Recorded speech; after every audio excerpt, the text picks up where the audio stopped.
Mesdames et Messieurs, Monsieur le Walid Bank al-Maghrib, Monsieur le Trésorier général du Royaume, Monsieur le Président du GPBM, Madame la Présidente de l'Association des régions du Maroc, Mesdames et Messieurs les Présidents des fédérations sectorielles des CGM régions et des commissions, Mesdames et Messieurs les directeurs, honorables assistances. Je suis ravi d'être parmi vous à cette réunion du Conseil national de l'environnement des affaires qui arrive à point nommé au moment où l'économie nationale entame un tournant important vers plus de compétitivité et de croissance.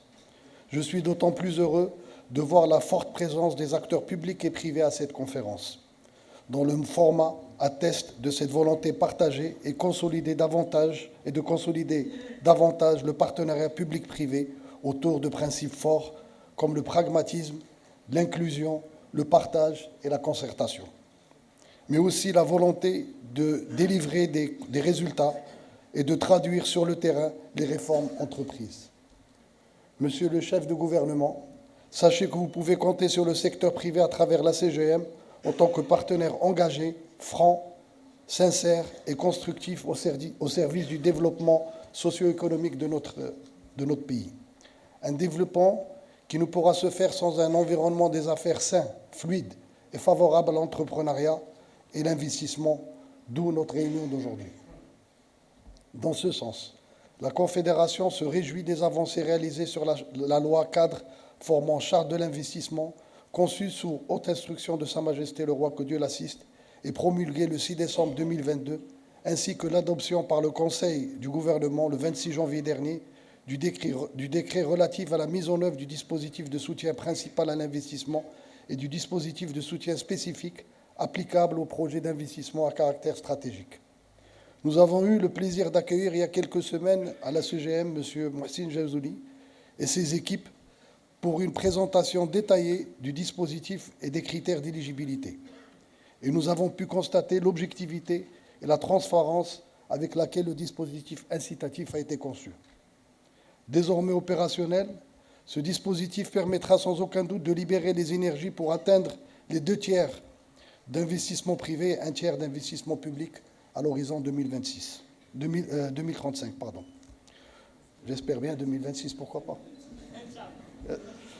Pour que cette charte réponde aux objectifs fixés, il est indispensable que toutes les parties prenantes, gouvernement, secteur privé et banques, tiennent leurs engagements qui figureront dans le pacte national pour l'investissement, visant pour rappel un investissement cumulé de 550 milliards de dirhams et la création de 500 000 emplois à l'horizon 2026. La CGM est prête à jouer le rôle qui est le sien, via toutes ses fédérations et CGM régions, y compris celles chargées des Marocains à haut potentiel du monde. Parallèlement à la charte d'investissement, nous suivons de très près les actions en cours pour l'activation du fonds Mohamed VI, avec une enveloppe de 120 à 150 milliards de dirhams sur 5 ans, ce qui permettra à l'État de co-investir avec le secteur privé dans le cadre de PPP, notamment dans des secteurs stratégiques et ou nécessitant une certaine impulsion sous forme de financement alternatif à ce que nous connaissons déjà. En parlant des financements alternatifs, nous gagnerons également à dynamiser la bourse de Casablanca pour permettre au marché des capitaux d'accompagner le développement, celui des PME en l'occurrence.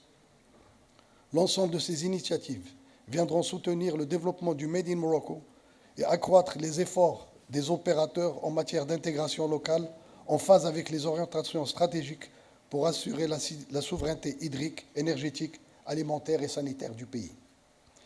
Cependant, et comme indiqué dans les engagements de l'État au sein de la charte d'investissement, il est impératif que ces avancées soient accompagnées, voire complétées, par l'activation d'un ensemble de leviers indispensables, mais toujours manquants. J'en citerai quelques-uns. D'abord, le renforcement de l'offre foncière à travers l'élargissement des réserves dédiées aux zones industrielles ou encore le développement de zones industrielles à la location ou de zones industrielles de proximité. Deuxièmement, la facilitation de l'accès au financement à travers la mise en place de mécanismes d'accompagnement intégrés pour les TPME. La CGM appelle depuis plusieurs années à la mise en place d'un Small Business Act pour offrir aux TPME un cadre propice à leur développement. La réduction du coût des facteurs de production est un autre sujet prioritaire via la libéralisation maîtrisée du secteur électrique et de la moyenne tension pour réduire le coût de l'énergie et accélérer sa décarbonation.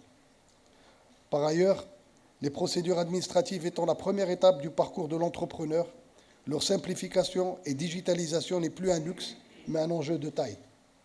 À la vitesse avec laquelle le monde évolue et au vu de la place qu'occupe le digital aujourd'hui dans la vie des citoyens et des entreprises, j'estime que nous devons accélérer davantage la cadence de ce chantier, surtout en termes d'interopérabilité entre les différentes administrations pour offrir aux entrepreneurs une meilleure expérience du service public ou encore en termes de dématérialisation des tribunaux. Un tout autre chantier de taille est celui des marchés publics, sur lequel nous avons bien avancé. Le décret relatif aux marchés publics a été approuvé lors du Conseil du gouvernement du 29 décembre 2022. Ce nouveau décret, tel que conçu, favorisera la préférence nationale et l'intégration locale et facilitera l'accès à la commande publique aux TPME. Il faut à présent suivre l'application et la mise en œuvre de ce décret. L'amélioration de l'attractivité des territoires est également une nécessité via la réactivation des CREA et la définition d'une offre régionale mettant en lumière les potentialités de chaque région, ses secteurs prioritaires et les mesures d'accompagnement qui y sont offertes. Sans oublier le travail de fond restant à conduire pour le développement du capital humain avec une transformation urgente du système de la formation en continu pour faire profiter les TPME de la formation professionnelle. Face à un contexte changeant et incertain, notre pays doit aussi se distinguer par la stabilité de certains facteurs clés, en poursuivant la réforme de la fiscalité ou encore en faisant évoluer notre législation du travail en adéquation avec les évolutions de la société, notamment en accélérant la promulgation de la loi organique sur l'exercice du droit de grève ou encore en œuvrant à l'amendement du Code du travail courant de cette année. La CGM a jusque-là tenu l'ensemble de ses engagements formalisés dans l'accord social du 30 avril 2022. Cependant, nous déplorons le retard accusé par l'administration et les centrales syndicales dans le respect de leur engagement. La loi sur le droit de grève devrait être promulguée à fin janvier 2023 et les négociations sur l'amendement du Code du travail devraient démarrer en début d'année pour être bouclées en juillet 2023. Nous insistons ici sur le caractère indivisible de l'accord signé et invitons l'ensemble des parties prenantes à tenir leurs engagements. Enfin, sur le grand sujet de l'intégration du petit et du grand informel, il est aujourd'hui essentiel d'avoir une politique claire et assumée qui sera portée tant par le public que par le privé. Comme nous l'avons déjà exprimé, et à plusieurs reprises, cette politique tarde à voir le jour. La CGM est prête à mettre en place une task force dédiée qui travaillera aux côtés du gouvernement sur le sujet ô combien important. Mesdames et messieurs, parallèlement, notre pays entreprend sous le leadership de Sa Majesté des chantiers d'envergure à fort impact socio-économique comme la généralisation de la protection sociale.